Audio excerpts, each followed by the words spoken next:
Assalamualaikum warahmatullahi wabarakatuh. Kami dari kelompok 3 Manajemen Keuangan akan mempresentasikan materi manajemen investasi dan kebijakan dividen.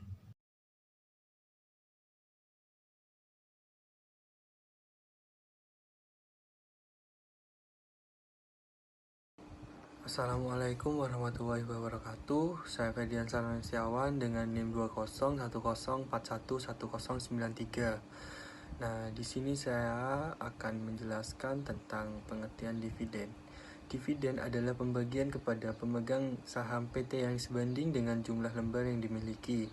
Biasanya dividen dibagikan dengan interval waktu yang tetap, tetapi kadang-kadang diadakan pembagian dividen tambahan pada waktu yang bukan biasanya. Dividen akan diterima oleh pemegang saham. Pendapatan yang diharapkan oleh pemegang saham adalah pendapatan yang dihasilkan dari pembagian dividen, di mana badan usaha menyerahkan sebagian labanya untuk kepentingan kesejahteraan pemegang saham. Selanjutnya saya akan menjelaskan tentang pengertian kebijakan dividen. Kebijakan dividen atau dividen policy adalah keputusan mengenai apakah laba usaha akan dibagikan kepada para pemegang saham atau laba ditahan sebagai modal tambahan perusahaan untuk pembiayaan investasi. Di masa mendatang, manajemen perusahaan memiliki dua opsi terhadap penghasilan bersih sesudah pajak atau bisa disebut EAT, yaitu 1. Dibagikan para pemegang saham perusahaan dalam bentuk dividen dan diinvestasikan kembali ke perusahaan sebagai laba ditahan. Presentasi pembagian laba ditahan dari yakni teks EAT disebut sebagai 1. Presentasi laba ditahan dari EAT adalah 1. Assalamualaikum warahmatullahi wabarakatuh. Saya Rivia Ramasari, NIM 20104111094, kelas manajemen C. Di sini saya akan menjelaskan tentang teori ketidakrelevanan dividen. Beberapa kalangan berpendapat bahwa kebijakan dividen tidak mempunyai pengaruh terhadap harga saham perusahaan maupun terhadap biaya modalnya. Dan selanjutnya adalah teori bid in the end. Teori ini ditemukan oleh Mike Gordon 1959 dan John Blinter 1956 yang berpendapat bahwa ekuitas atau nilai perusahaan akan turun apabila rasio pembayaran dividen dinaikkan. Sekian presentasi dari saya. Apabila ada kesalahan kata dan ucapan, saya minta maaf yang sebesar-besarnya. Assalamualaikum warahmatullahi wabarakatuh. Nama saya Robiade Wibisono, NIM 20104111095. Saya akan menjelaskan dari rekan-rekan kami.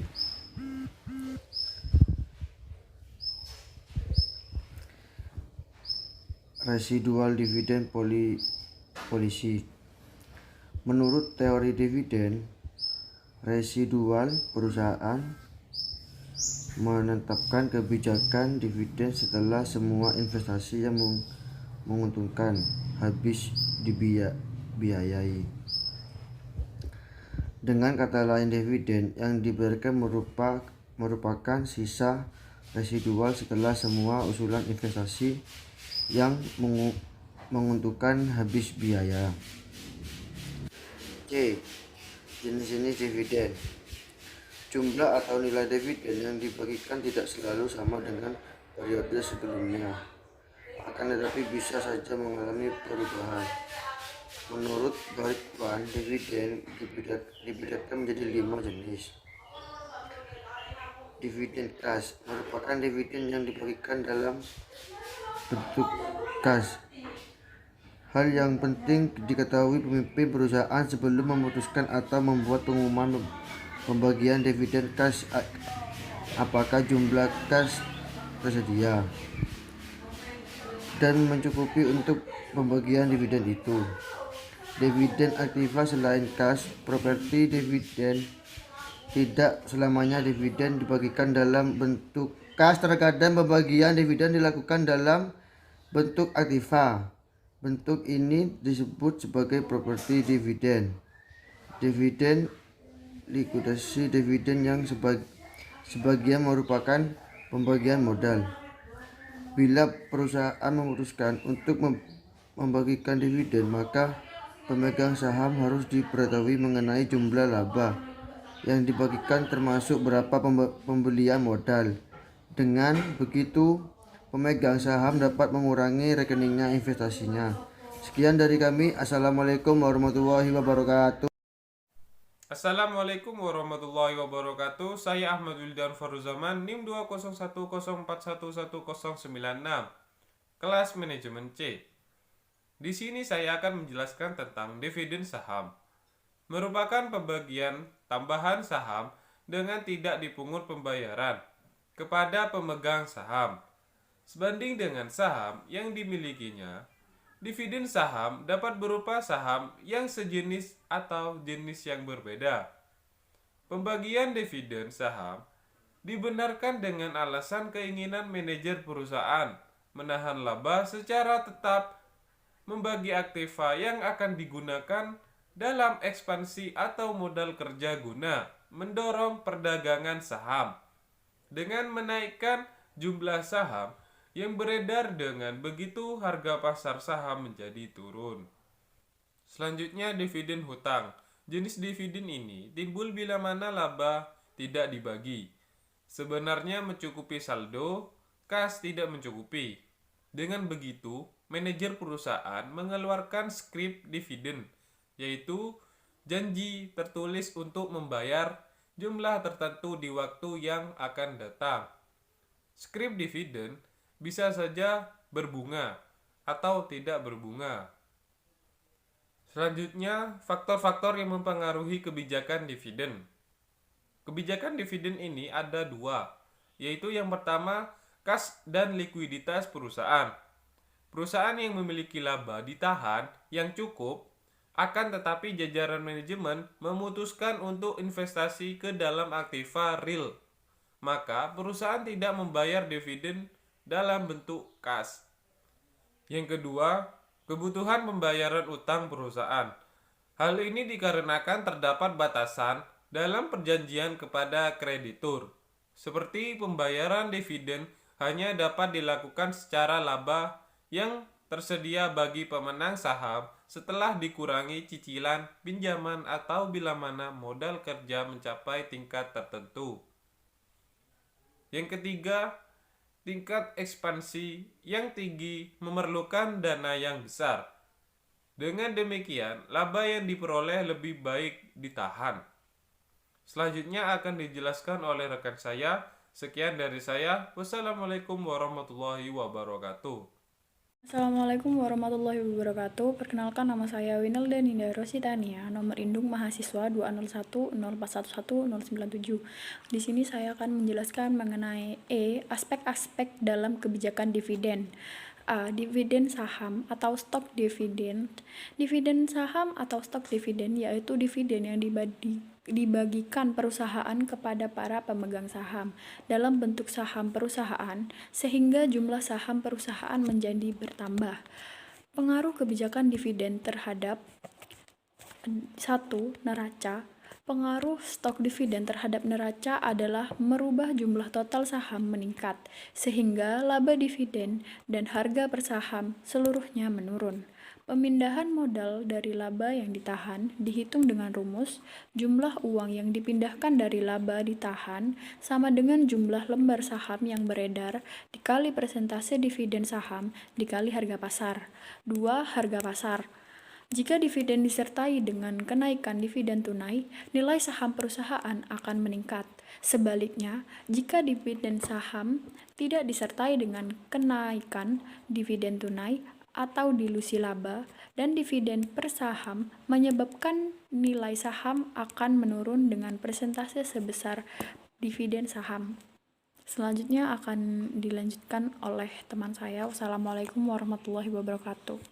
Assalamualaikum warahmatullahi wabarakatuh. Saya Ridwan Hidayat, NIM 20104111098. Di sini saya akan menjelaskan B.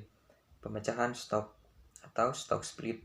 Pemecahan stok atau stock split yaitu pemecahan selembar saham menjadi N lembar saham.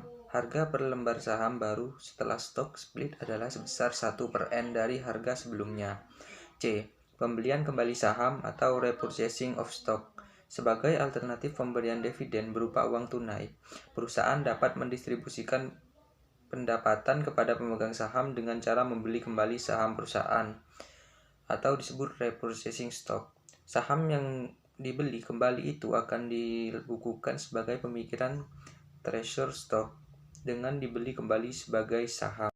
Pengertian saham. Saham adalah tanda pernyataan atau kepemilikan seseorang atau badan dalam suatu perusahaan atau perusahaan terbatas. Wujud saham berupa selembar kertas yang menerangkan siapa pemiliknya. Sekian dari saya. Wassalamualaikum warahmatullahi wabarakatuh.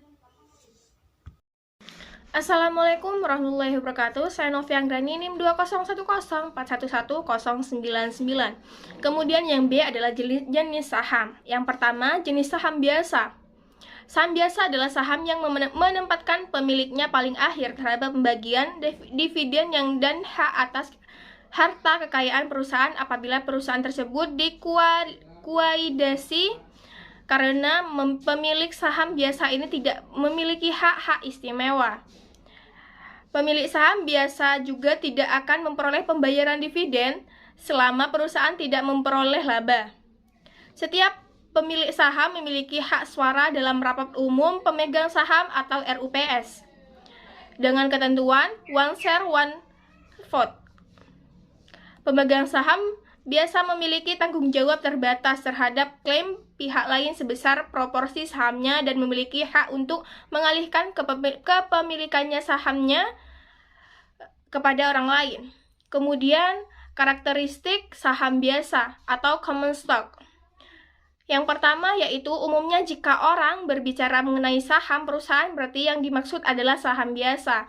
Kemudian harapan investor memiliki saham biasa adalah pembagian dividen untuk memperoleh capital gain terjadi kenaikan harga.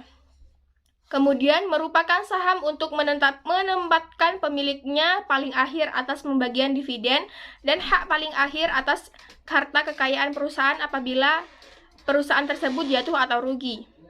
Kemudian dividen dibayarkan selama perusahaan memperoleh keuntungan.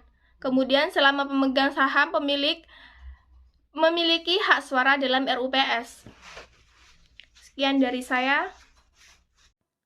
Assalamualaikum warahmatullahi wabarakatuh. Saya Etma Klisa Yuniar, NIM 20104111100. Di sini saya akan membahas tentang jenis-jenis saham biasa. Yang pertama ada saham terklasifikasi, yakni saham biasa yang diberikan penanaman khusus seperti saham kelas A. Biasanya dijual untuk publik. Saham kelas B biasanya untuk pendiri perusahaan dan seterusnya, untuk memenuhi berbagai kebutuhan perusahaan. Dan yang kedua saham pendiri, yakni saham yang dimiliki oleh pendiri perusahaan yang memiliki hak suara tunggal, tetapi tidak menerima dividen selama beberapa tahun yang telah ditentukan. Untuk jenis saham yang kedua yaitu saham preferen. Saham preferen merupakan saham yang memiliki karakteristik gabungan antara obligasi dan saham biasa, karena bisa menghasilkan pendapatan tetap seperti bunga obligasi. Persamaan saham preferen dengan obligasi terletak pada 3 hal yaitu ada klaim atas laba dan aktiva sebelumnya, dividen tetap selama masa berlaku dari saham dan memiliki hak tebus dan dapat dipertukarkan dengan saham biasa. Saham preferen lebih aman dibandingkan dengan saham biasa karena memiliki hak klaim terhadap kekayaan perusahaan dan pembagian dividen terlebih dahulu. Akan tetapi saham preferen mempunyai kelemahan yaitu sulit untuk diperjualbelikan seperti saham biasa karena jumlahnya yang cukup sedikit. Sekian dari saya, kurang lebihnya saya mohon maaf. Wassalamualaikum warahmatullahi wabarakatuh.